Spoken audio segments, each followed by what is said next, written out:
Good evening. Hello বন্ধুরা, তোমরা সবাই কেমন আছো? আশা করি ভালো আছো। আমিও খুব ভালো আছি। আজকে দেখো আবার ঘুরতে যাচ্ছি, কিন্তু কোথায় যাচ্ছি জানি না। আমার বর কিছু বলেনি, হঠাৎই এসে বলছে যে চলো রেডি হয়ে নাও, আমরা বেরোবো। যেহেতু আজকে ছুটি আছে, আজ 15ই আগস্ট ছুটি আছে, কিন্তু বেরিয়ে যাই। তো আমার দুই মেয়ে, অভি আর বরখাদাকে নিয়ে আমরা বেরিয়ে গেলাম। বড় মেয়েটা হচ্ছে আমার ননদের মেয়ে, তোমাদেরকে আগেই জানিয়ে রাখলাম। এবং যেতে যেতে আমার বর বলছে যে চলো, আমার গাড়ির তেল শেষ হয়েছে, পেট্রোল পাম্পে ঢুকি। তারপর ওখানে পেট্রোল পাম্পে ঢুকলো, কিন্তু ওখানে ভিডিও করতে দেয় না। তো তবুও লুকিয়ে লুকিয়ে ভিডিও করলাম।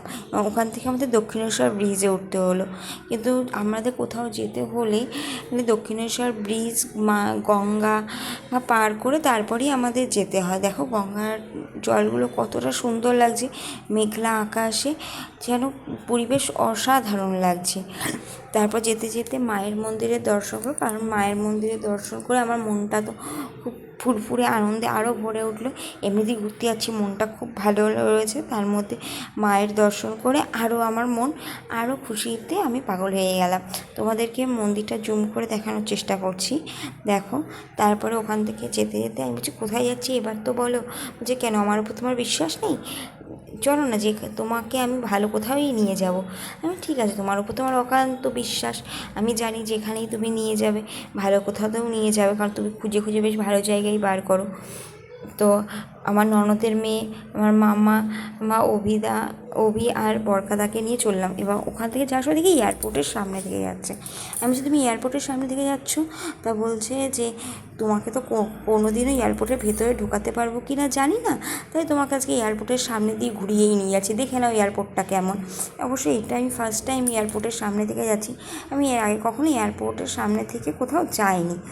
তারপরে ওখান থেকে বেরিয়ে গিয়ে কোথায় যাচ্ছে জানি না, কীভাবে দেখো, কিন্তু যেখানে যায় রাস্তাটা খুব সুন্দর, স্মুথ রাস্তা, পরিবেশটা দেখো কত সুন্দর লাগছে রাস্তাটা, মানে গাড়ি চলছে, আমার তো বেশ ভালোই লাগছে। মামা আর এদিকে পুকু দুজনেই খুবই মজা করছে যেতে যেতে। এবার আমি বলছি এবার তো বলো কোথায় যাচ্ছ, তবুও ও বলবে না। বলছি চলো না, গেলেই দেখতে পাবে কোথায় যাচ্ছি, তোমাকে তো সবসময় বলি যে এখানে যাচ্ছি ওখানে যাচ্ছি, এবার তোমাকে না বলে নিয়ে যাবো, তোমার বেশ ভালোই লাগবে। ঠিক আছে চলো, মেয়ে দুটো মজা পেলেই ব্যাস, আমাদের আর কি চাই। এবার ওখান থেকে নিয়ে যাচ্ছে, তারপরে আমি বলছি এবারও বলছো না, তারপরে আমাকে বললো কোথায় যাচ্ছে। কিন্তু হ্যাঁ, তোমাদেরকে বলবো না, তোমরা বলো আমরা কোথায় যাচ্ছি, দেখে বলো তো চিনতে পারো কি না জায়গাটা। তারপর ওখানে গাড়ি পার্কিংয়ের জায়গা খুঁজে পাচ্ছিল না, কোথায় রাখবে ভেবে সব তো বুকিং। তারপর মামা হট করে ভাবলো আমরা কোথায় চলে আসলাম, তো পাপা কোথায় নিয়ে আসলো। তারপর মেয়ে তার কাকার কোলে আর পুকু জেঠুর সাথে হাঁটতে শুরু করলো, দুইজনের কাছে। এবং আমরা দুজনে একটু হাঁটতে হাঁটতে যাচ্ছি, এবং বেশ ভালোই লাগছে, অনেক দিন পরে দুজনে হাত ধরাধরি করে হাঁটছি। এবং ও আমাকে কী দেখাতে দেখাতে যাচ্ছে আমি জানি না, বললো দেখো এই দেখো। তারপর টিকিট কেটে আমরা ভেতরে ঢুকলাম, যেহেতু আমরা 15ই আগস্টের দিন গেছিলাম। তো দেখো পুরো সন্ধ্যা হয়ে গেছে, তবুও কিন্তু খুব ভিড় ছিল।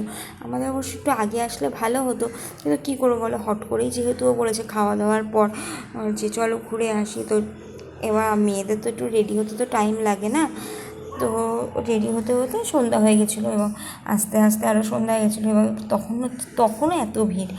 তারপরে মেয়ে তো তার জেঠুর কোলে নাচতে নাচতে যাচ্ছে, ভালো, জেঠুও বেশ মজায় আছে, দুজনে মিলে বেশ মজা করছে। এই জেঠু মেয়ে এদিকে করছে, আর জেঠু তার সাথে সাথে গলা মেলাচ্ছে। এবং ওখান থেকে মাম্মা কী একটা যেন চোখে পড়েছে, কী চোখে পড়েছে সেটা তো আমরা কেউ বুঝতে পারছি না। এই হরিণটা চোখে পড়েছে, এবং তার হরিণটা তো দেখেই যাচ্ছে, তা আমি ভাবলাম তাহলে আমিও একটু ভিডিও করে নিই। তার পাশ থেকে একটা টয় ট্রেন যাচ্ছিলো, মেয়ের ওই দিকেও নজর, হরিণও দেখতে হবে, টয় ট্রেনটাও দেখতে হবে, কারণ ওকে সব কিছু দেখতে হবে, ও কিছু না দেখে ও ছাড়বে না। ঘুরতে বেরিয়েছি মানে তো সব দেখবোই। এবং ওর পাপা তো ওকে হরিণটাকে দেখাচ্ছে, বলে চল সামনে গিয়ে দেখাই। আমরা সামনে গিয়ে হরিণটাকে দেখিয়েছি, তারপরে ওখান থেকে কোনো একটা ভুতুরে জায়গায় নিয়ে যাচ্ছে, জানি না। দেখো পুরো অন্ধকার, মানে বেশ ভালো ভয় লেগে, অবশ্য আমার অন্ধকারে ভয় লাগে। আমি বলছি আমি ঢুকবো না বলে চলো না, কিচ্ছু হবে না। ওখান দিয়ে ঢুকে তারপর আমার বড় বললো যে না চলো, মেয়েরা অন্ধকারে তো ভয় পেতে পারে, তার জন্য আমরা ওখান থেকে বেরিয়ে আসলাম। তারপর ওখান থেকে একটা বোটিংয়ের সামনে এসেছি, যেহেতু আমাদের আসতে দেরি হয়ে গেছে, তাই বোটিংটা তখন বন্ধ হয়ে গেছে। তাই বলছি তাহলে কী করি, তাহলে এখানে কটা সেলফি তুলে নিই বা ছবি তুলে নিই, কিন্তু আমাদের ছবি তুলতে দেবে না। দেখো সবাই মুখের সামনে এসে দাঁড়িয়ে পড়ছে, এই করছে। তারপর ওখান থেকে যেতে যেতে মামাকে ওর পাপা একটা ল্যাম্প পোস্ট দেখাচ্ছে, পেছনে করে দেখি মেয়ে আর বাবা দুজনেই গায়েব, কোথায় ওই ল্যাম্প পোস্টের নিচে দাঁড়িয়ে রয়েছে। তারপর সন্ধ্যাবেলা কিছু খেতে ইচ্ছা করছে, তা বলছে চলো তাহলে আজকে একটু তন্দুরি চা খাই। ঠিক আছে চলো। তারপর কি একটু তন্দুরি চা আর দুই মেয়ের জন্য দুটো পেস্ট্রি নেওয়া হয়েছিল। মাম্মা তো পুরোটা খেতে পারে না, তাই ও অল্প খেয়েছে। আর ওখানে একটা ফোয়ারা হচ্ছিলো, যেহেতু 15ই আগস্ট ছিল, তার জন্য তেরঙ্গার কালারেরই ফোয়ারার লাইটিংটা দেওয়া হয়েছিল। দেখো কতটা সুন্দর লাগছে, মনে হচ্ছে যেন হ্যাঁ 15ই আগস্টের দিন এসে, স্বাধীনতা দিবসের দিন এসে আমরা বেশ ভালোই করেছি। যেহেতু ভিড় ছিল একটু তো অসুবিধা হয় ভিড়ের মধ্যে ঘুরতে, তা আমরা ওই ফোয়ারা দেখছি আর এদিকে তন্দুরি চা আর মামা আমাকে পেস্ট্রিটা খাওয়াচ্ছি, আর ওর পাপা এগিয়ে গিয়ে ফোয়ারাটা দেখছি। আমি বলছি তাহলে এই সুযোগে ভিডিওটাও করে রাখো, কতটা সুন্দর লাগছে। যে তারপরে ওখান থেকে চলে গেছিলাম সেভেন সাইডে, কিন্তু সেভেন সাইডে যাওয়ার পরেও দেখছি ওখানেও সে টিকিট কাউন্টার বন্ধ। কি করব, ভেতরে তো আর ঢুকতে পারলাম না, তাই বাইরে থেকে যতটা ভিডিও করার চেষ্টা করলাম। তবুও রিকোয়েস্ট করেছিলাম একটু ঢুকতে দেওয়ার জন্য, কিন্তু ঢুকতে দিল না। কী করবো। আর অভি আমাকে টানতে টানতে নিয়ে চলে আসলো, বলো বৌদি তোমার দেখতে হবে না, তুমি চলো, তোমার ভিডিও করতে হবে না, আমরা ঘুরে টুরে চলে যাই, বাইরে থেকে যা ভিডিও করার করো। আমি ঠিক আছে চলো, আর কি করবো, অন্য একদিন এসে না হয় ভালোভাবে ভিডিও করব। তারপরে তো ওখান থেকে রওনা দিলাম, এবং সবাই তো নাচতে নাচতে যাচ্ছে। ওর মেয়ে তার বাবার কোলে চলে গেছে জেঠুর কোলের থেকে, আর পুকু মামাইয়ের হাত ধরে হাঁটতে হাঁটতে যাচ্ছে। মেয়ে তো খুব মজায় রয়েছে, ও টাটা টাটা দিচ্ছে আবার সবাইকে, কত মজা। ঘুরতে যাচ্ছি আমরা, আবার এদিকে পাপা আর মেয়ের মধ্যে খুনসুটি হচ্ছে, সুপারম্যান হয়েছে সুপারম্যান। দেখো দুজনেই কত খুশি, মানে ঘুরতে বেরিয়েছে তো, কতদিন বাদে যেন ঘুরতে বেরিয়েছে, কত মজা কত আনন্দ। এবং যেহেতু আমরা পার্কে গেছি, তো পুকু বায়না করছে, ছোটো মানুষ বায়না করছে যে আমি স্লিপ চড়বো। তারপর ওর মামা ওকে স্লিপ চড়াচ্ছে, আর এদিকে মামামের কাকাইও বলছে তাহলে আমি একটু মাম্মামকেও একটু স্লিপ চড়িয়ে দিই। ও তাই পুকু বলছে যে আমি আগে একটু চড়ে নিই, তারপরে বনি চড়বে। ভালো কথা, ওর মামা ওকে চড়িয়ে দিচ্ছে। এবার তারপরে ওর কাকাই গেছে, কাকাই গিয়ে মামাকে স্লিপ চড়ছে। উফ কী মজা, আমরা স্লিপ চড়ছি। তারপর আবার ওখানে গিয়ে বাচ্চা মানুষ যেহেতু, এই সবের দিকে তো ওদের এই পার্কে আসলে মানে ওদেরই মজা। দেখো দোলনা চড়ছে, মানে যা যে কটা ওখানে ছিল সব কিছু চড়তে হবে। আর এদিকে তো কাকাই আর ভাইয়ের মধ্যে দুজনের মধ্যে খুব খেলা হচ্ছে। তারপরে ওখান থেকে গিয়ে আরেকটা দোলনা দেখলো, এবার সেখানে গিয়ে পুকু উঠে বললো যে হ্যাঁ আমিও একটু চড়ি। আমি বলছি মামা চল এবার পরে করবো। তারপর আমরা গান করছি আর নাচতে নাচতে নাচতে নাচতে যাচ্ছি। মামির সাথে তো খুব মজায় রয়েছে, যে দেখো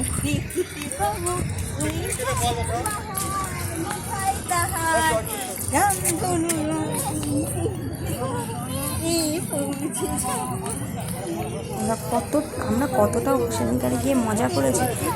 আমরা একা একা যখন বেরাই তখন তো মজা করি, কিন্তু এই দুটো বাচ্চাকে নিয়ে বেরিয়ে যেন মজাটা আরও বেড়ে গেছে। বরঞ্চ এরা যখন বেশি মজা করছিল না, আমাদের তো খুব ভালো লাগছিল। আমাদের ঘুরতে যাওয়ার থেকে এদের আনন্দটা হচ্ছে সব থেকে বেশি ইম্পর্টেন্ট আমাদের কাছে। তারপর ওখান থেকে সব করে আমরা বললাম, আমার হাজব্যান্ড আমাকে বলছে চলো তুমি দার্জিলিং তো কবে ঘুরতে গেছো, আবার কবে যাবে ঠিক নেই, তাহলে আমি তোমাকে ঘুম স্টেশন আর একবার দার্জিলিং দিয়ে ঘুরিয়ে নিয়ে আসি। আমি বলছি এটা কী হলো, বলে কি যে চলো কটা ছবি টবি তুলে ওখান থেকে চলে। দেখো স্টেশন যেটা করেছে সেই জায়গাটা সাজানো গোছানো যেন খুব সুন্দর, আমার তো দারুণ লেগেছে। আমি এখানে বেশ অনেকগুলোই ছবি তুলেছি। তারপর ওখান থেকে বেরিয়ে দেখি বাচ্চাদের অনেক খেলনা জিনিস রয়েছে এখান থেকে। এবার বাচ্চাদের যখন নিয়ে গেছি, তো ওদের তো বায়না থাকেই, ওরা সব এটা কিনবো ওটা কিনবো এটা কিনবো, কিন্তু এখানে যে পরিমাণে দাম মনে হচ্ছিল না কিছু কিনি, কিন্তু বাচ্চাদের নিয়ে গেছি কিছু তো কিনতেই হবে। তো পুকুর ওই লাইটিংয়ের ইয়েগুলো পছন্দ হয়েছে, আর বাবলস পছন্দ হয়েছে। তো ওখান থেকে আমরা একটা মিষ্টি হাবে গেছি, পাশেই মিষ্টি হাব। এবার বাঙালি যেহেতু মিষ্টি প্রেমী তো হবই, এবং ওখানে যাবো আমার বরটি মোটে আমাকে ঢুকতে দেবে না, কারণ ও জানে যে এখানকার মিষ্টির খুব দাম। আমি বললাম যে দাম হোক, আমি মিষ্টি কিছু খাবো না, চলো কিছু ভিডিও করে চলে আসবো। কিন্তু আমি তো জানি ভেতরে ঢুকছি যখন মিষ্টি তো আমি খাবোই, যেহেতু আমি মিষ্টি প্রেমী, আমার খুব ভালো লাগে মিষ্টি খেতে। কিন্তু সত্যি সত্যি এখানে যা মিষ্টির যা দাম, শুনে আর মনে হচ্ছিল না কিছু খাই। দেখো জল ভরা সন্দেশগুলো কত সুন্দর লাগছে, কত রকমের ভ্যারাইটিস মিষ্টি এখানে, মানে যেমন ভ্যারাইটিস মিষ্টি তেমন দামও তো সেরকম। এবার সব কাউন্টার থেকে আমি ছবি তুলে তুলে আমি ভাবছি কোনটা কোনটা খাওয়া যায়। তো আমার বর বলছে কোনো মিষ্টির দিকে তাকাবে না, সোজা চলো, চলো বেরিয়ে চলো, বেরিয়ে চলো, কোনো মিষ্টি খেতে হবে না। কিন্তু আমি যখন ঢুকেছি মিষ্টি তো আমি খাবোই, কেউ আমাকে আটকাতে পারবে না। একবার তো ঢুকলাম, তো আমার এখানে ঢুকে আমার না ওই আপেল মিষ্টিটা খুব পছন্দ হয়েছে। মানে আর এই লাড্ডুগুলো দেখো, লাড্ডুগুলোর শেপ দেখো, প্রথমে আমরা ভেবেছিলাম কোনো সন্দেশ, কিন্তু ওটা লাড্ডু ছিল। যাই হোক, ওটা লাড্ডুটাও খেতে ভালো। এটা আপেলটার মধ্যে পুরো কাজু বাদাম দিয়ে ভর্তি ছিল, তারপরে ব্রেড দই নেওয়া হয়েছে। আমার বর তো রেগে যাচ্ছে, ভাবছি এই মেয়েকে কেন যে ঢুকতে দিলাম আমি, এখানে যা দাম। কিন্তু সব কটা মিষ্টির যেমন দাম তেমন সব কটা মিষ্টি খুব সুন্দর। তোমরা যদি কখনো আসো একবার অন্তত এই মিষ্টি হাব দিয়ে ঘুরে গিয়ে কিছু মিষ্টি অন্তত ট্রাই করে যেও। যতই দাম হোক অল্প অল্প করে খাবে, বেশি খাওয়ার দরকার নেই। এবার আমার মামামের তো দইটা খুব পছন্দ হয়েছে, ওর জন্য বারবার হাঁ করছে খাবে বলে। এবার দইটা অবশ্য সত্যিই ভালো খেতে। এবার আমি বাড়ির জন্য কিছু প্যাক করে নিয়েছি। তারপর ওখান থেকে উনি উঠে গাড়ির ওপরে বসে রয়েছে, কষ্ট হয়ে গেছে, ক্লান্ত, তার জন্য গাড়ির ওপর বসে একটুখানি খেলে নিচ্ছে। আর এবার আমাদের যাওয়ার ফেরার পালা। তারপর ওখান থেকে বেরিয়ে যেহেতু অনেকটা রাত হয়ে গেছে, তাই আমাদের বেরিয়ে আসতে হয়েছে। আর বাইরে তেমন কিছু খাইনি, যেহেতু বাচ্চাদের নিয়ে গেছি, তো বাচ্চাদের বাইরের জিনিস খাওয়ানো উচিত না, তাই আমরা ওখান থেকে বেরিয়ে এসেছি। বেরিয়ে আসার পর দেখো রাতের কলকাতা কতটা সুন্দর সাজানো গোছানো লাগছে। যেহেতু আরও একটা বিশেষ দিনে আমরা গেছি, সেই জন্য রাস্তাগুলো আরও দেখো কত সুন্দর করে সেজে উঠেছে। আকাশের চাঁদ, মেঘলা আকাশের চাঁদটা উকি দিচ্ছিল, অসাধারণ লাগছিল। এবং তোমরা এই ভিডিওটা দেখতে থাকো আর বলো আজকে আমাদের ঘোরাটা তোমাদের কেমন লাগলো। নেক্সট ভিডিও আবার কখনো দেবো। আমার ভিডিওটি যদি ভালো লেগে থাকে তবে প্লিজ ইউটিউব থেকে দেখলে সাবস্ক্রাইব করো, আর ফেসবুক থেকে দেখলে প্লিজ ফলো করে দিও। টাটা।